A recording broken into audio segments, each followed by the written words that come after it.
Okay, let us start with another point related to argument in the favor of democracy. Yeah, finally, democracy is better than any other form of government because it allows us to correct its own mistakes. So there is a room for improvement every time in the democracy, which we cannot find in dictatorship or military rule, or you can have monarchy or what. Yeah, but in democracy we have a room for improvement every time. Let's see how. As we saw above, there is no guarantee that mistakes cannot be made in democracy. No form of government can guarantee that. The advantage in a democracy is that such mistake cannot be hidden for a long time because you have a freedom, yeah, to share your views, ideas. Yeah, even the press media is free to represent if they see anything which is unwanted. Yeah, so if there is any mistake, it's not, we cannot hide it for a long time. That can be happen in a monarchy or dictatorship, because there is no freedom for the media and the people, or there is no room for the opposition. Yeah, so they don't questions also about your policies, and they are not allowed only, but here they are allowed to do the questions. So there is always a room for improvement. There is a space for public discussion on these mistakes. Even public can be involved in this through media, newspaper, magazines. Even the when they protest again, different parties do public, so they can put up their voice, okay, this is not right, this is not wrong. So government also have to rethink it again, okay, whether these decisions, is there any loophole which is not working for the citizens of the society, and there is a room for correction. Either the ruler have to change their decisions, or the rulers can be changed. There are two options only. Either the rulers will change their decisions and they will find the mistake and then they will resolve it, yeah, or people will change the ruler only if they don't change the mistake. Yeah, so there are only two possibilities are left. This cannot happen in a non-democratic government. Let us sum it up. Democracy cannot get us everything, and is not the solution to all problems. Yes, it's like that. We have seen the bad effects of democracy also. So I'm not telling ke, we are not telling in a way that democracy can is 100% correct and it can give everything we wanted. Yeah, and it is not possible also, but it is clearly better than any other alternative that we know. It offers better chances of a good decision because many heads come together. बहुत सारे लोग आते हैं, अपने views रखते हैं, discuss करते हैं. So definitely when you take a decisions, there are much more chances and higher percentage of taking the correct decisions.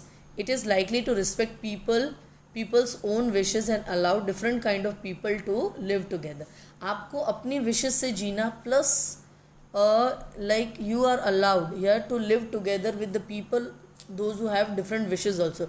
या सो जो अलग अलग सोच है वो लोग भी अपने अपने फ्रीडम के दायरे में रह के, अपने अपने लिमिटेशंस में रह के, they can also live together.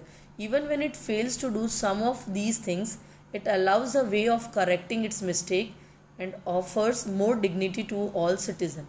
That is why democracy is considered the best form of government. Yeah, so let's sum up. We have sum up this and we will move on to the next topic, that is a, we have gone through many examples to clarify the meaning of democracy. We have gone through arguments favor and against of democracy. Now it's time to understand the broader meaning of democracy. Yeah, in this chapter we have considered the meaning of democracy in a limited and descriptive sense. We have understood democracy as a form of government. This way of defining democracy helps us to identify a clear set of minimal features that a democracy must have. So here we have tried to understand that these are the minimum requirements for a good democratic government, or these are the minimum requirement, or these are the minimum understanding we should have it to make it clear the definition of democracy. The most common form that democracy takes in our time is that of a representative democracy. We select the representatives to run the democracy. Now why we have to select the representatives? It's here only. You have already read about this in the previous classes. in the countries we call democracy, all people do not rule. It's not possible. Like India, 1 crore 130 crore people are there. Is it possible for them? Everybody can be a part of the government and they can, no. So that's why for a certain population we select one representative, yeah, or certain area we select one representative who is the part of the government, and that person will speak for the people living in that particular area. A majority is allowed to, countries are called democracy, all the people do not rule. A majority is allowed to take decision on behalf of the people. So majority people are selected which will take decision on behalf of the people. Even the majority does not rule directly. The majority of the people rule through their elected representative. This become necessary because modern democracies involve such a large number of people that it is physically impossible for them to sit together and take collective decision. There are a huge population, so it is not possible. And even if you look at when the members are selected all over India also, you get, that's why we have MLAs, MPs, we have categorized them to take decision for their particular areas, because we cannot sit together. Even if they could, the citizen does not have the time, the desire.